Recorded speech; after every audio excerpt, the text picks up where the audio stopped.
আমাদের হচ্ছে পয়লা দিন বাদ মে দুনিয়া। আমরা মদিনা ইসলামে বিশ্বাস করি। এখানে আমরা মওদুদি ইসলামের অনুসারিত নয়।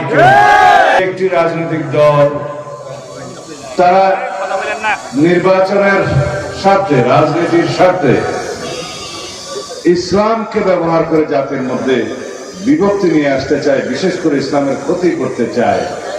সেজন্যই বাংলাদেশে এখন আজমতে সাহাবা সম্মেলন আরো বেশি বেশি হওয়া দরকার।